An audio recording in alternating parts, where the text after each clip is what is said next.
The game is currently running on 4K, and all we're going to do is reduce the game's resolution to 1440p. Now look at the top right hand side of the screen. This is around a 10 to 15 millisecond reduction. Hi, it's Game Nerdigi here. In this episode, we're going to explore what options you have to reduce latency when your computer is only capable of low FPS. Please keep in mind that this video is a part of a 3-part series, and I'd highly recommend you watch all 3 to get a good picture of the levers available to you so you can have a snappy and responsive gaming experience on your PC.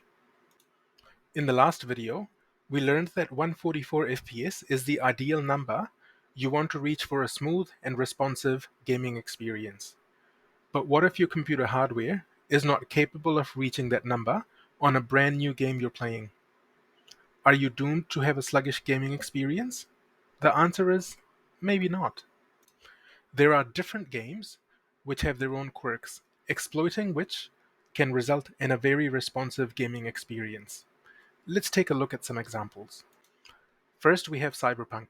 As we can see, the maximum FPS is locked to 60. We do this to isolate the possibility that FPS is influencing latency. Now, if you look on the top right hand side of the screen, you can see what the current latency which we're getting is. This is not a bad gaming experience, could be better, but pretty average when you look across a number of games. The game is currently running on 4K, and all we're going to do is reduce the game's resolution to 1440p. Now look at the top right hand side of the screen. This is around a 10 to 15 millisecond reduction. The FPS remains the same, so we know that's not influencing this result. It may be easy to think that since your computer is now drawing less pixels, it's able to draw them much faster, hence reducing the latency. But this is not the case when we change to 1080p, so the result is a bit strange and does not make much sense. If we do this same test on other games, the result is not repeatable. Here are some examples.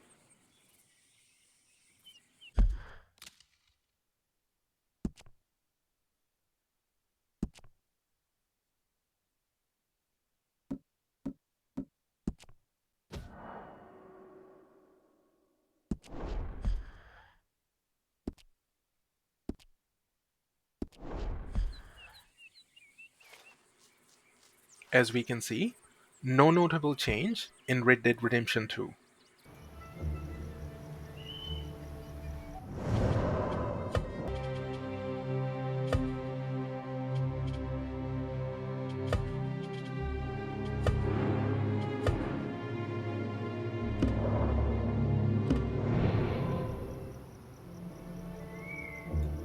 No change in Assassin's Creed Mirage. Whoa! Stolen car in a high-speed pursuit! Now's not the time to get...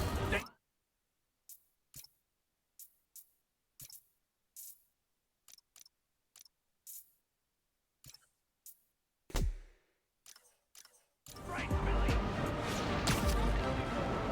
And lastly, no change in Marvel's Spider-Man with Miles Morales. The reason why I put this effect in the category of a quirk is because there are other games which have quirks giving us similar results. Let's now take a look at Horizon Forbidden West.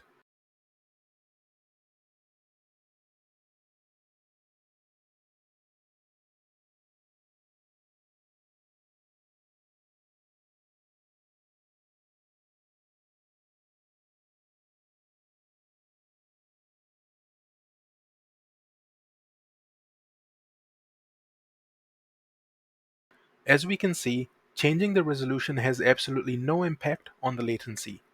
However, you'll notice that when you first log into the game, the latency is extremely low compared to what we've seen previously, and it will stay this way as long as you wish.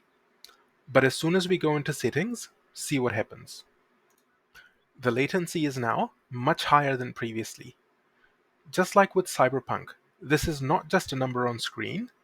This has a perceptible impact on your game's responsiveness. You can feel it when you click a button to take action. When the number is higher, you can notice that the action takes longer to come out after you click the button. So let's now take a look at Witcher 3 Wild Hunt. The game's responsiveness is what it is, and it stays this way regardless of what we do. But when we press the Windows key, and then press it again to get back into the game, there is now a significant reduction in latency to the previous sluggish 50 milliseconds. In conclusion, just because you have low-end computer hardware, it does not mean you have no options to reduce latency.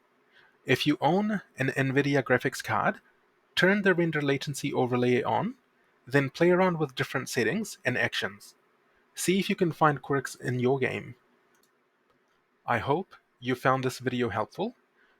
The next video will conclude our journey on the topic of the best balance between FPS and latency.